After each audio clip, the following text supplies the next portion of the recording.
Salut l'équipe, j'espère que vous allez bien. Aujourd'hui on se retrouve pour une nouvelle vidéo de pronostic avec un nouveau format. Donc j'espère que ça va vous plaire. Vous me direz en commentaire si vous préférez que je fasse les pronostics de cette manière ou sur l'écran, et j'espère également que ça me fera gagner du temps sur le montage.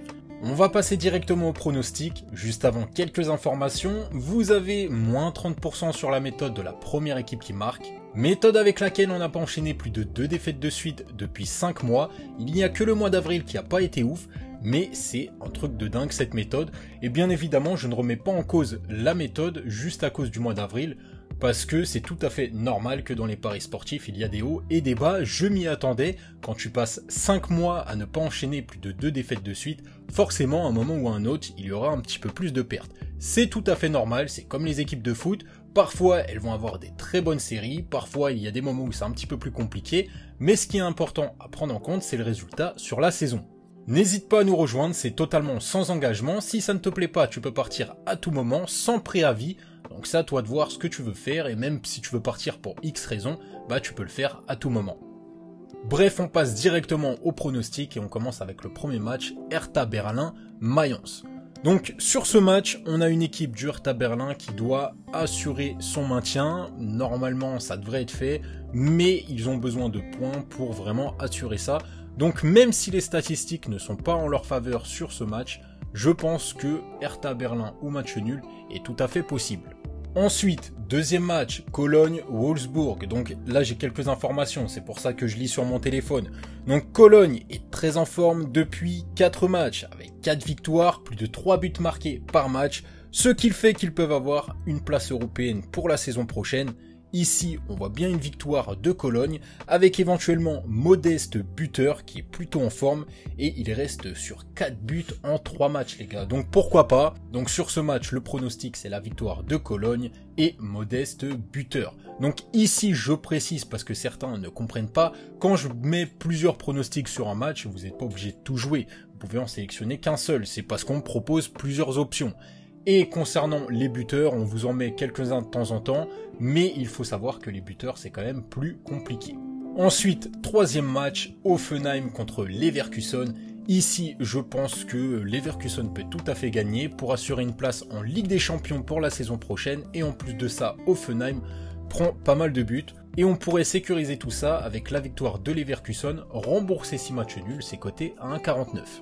Ensuite, quatrième match, Fribourg-Union Berlin. Ici, nos locaux peuvent encore se qualifier pour la Ligue des Champions, même si ça reste un petit peu compliqué vu leur calendrier, mais ça reste possible. Donc une victoire de Fribourg, et à la limite, on peut le sécuriser avec le pari Fribourg rembourser 6 matchs nuls, et c'est coté à 1,40. Cinquième pronostic avec Nice contre Nantes. Donc ici, c'est une finale de la Coupe de France et je pense que Nice a toutes ses chances de gagner, mais quand même faites attention parce que Nantes n'est plus la même équipe depuis quelques mois. Ils sont quand même un petit peu plus forts, ça revient, mais je pense que Nice a toutes ses chances de gagner. Donc ici, je partirai pas sur la victoire de Nice, je partirai plus sur la victoire finale de Nice, donc prolongation incluse. Et c'est coté à 1,55. Donc je trouve que c'est pas mal pour un pari qui est sécurisé. Sixième match, Lazio-Sampdoria. Ici, on verrait plus une victoire de la Lazio, tout simplement parce qu'ils ont un avantage statistique, sont à domicile, plus en forme, c'est coté à 1,43 et on voit bien également Immobilier buteur. Ensuite, pourquoi pas un match douille avec Torino contre Naples. Le Torino, c'est une équipe qui est quand même difficile à jouer les gars. Donc là j'ai pris quelques notes, qu'est-ce que j'avais écrit, voilà. Ça fait 6 matchs qu'ils sont invaincus. Donc pourquoi pas avec Torino, ne perd pas ou de 1, je vais regarder à combien c'est coté.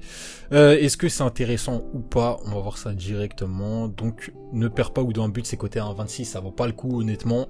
Donc ici je pense que ce qui est plus intéressant c'est de jouer tout simplement sur Torino ou match nul qui est coté à 1,76. C'est un contre-favori donc la confiance n'est pas énorme, hein. Prenez-le en compte, ça c'est important, mettez pas ça dans vos combinés bien évidemment, tout ce qui est contre-favori c'est à éviter je pense dans les combinés ou à la limite en sécurisant, mais ici vu la cote c'est même pas intéressant. Ensuite dernier match, Chelsea-Wolverhampton.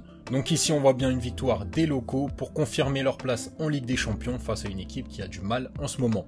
Donc la victoire en sec c'est coté à 1,34 et on peut augmenter ça avec le plus 1,5 qui est coté à 1,58. Donc Chelsea est plus de 1,5, c'est coté à 1,58 et ce sera notre pronostic pour ce match. Bref, ce sera tout pour ces analyses. On se retrouve prochainement pour une nouvelle vidéo de pronostic. Salut l'équipe!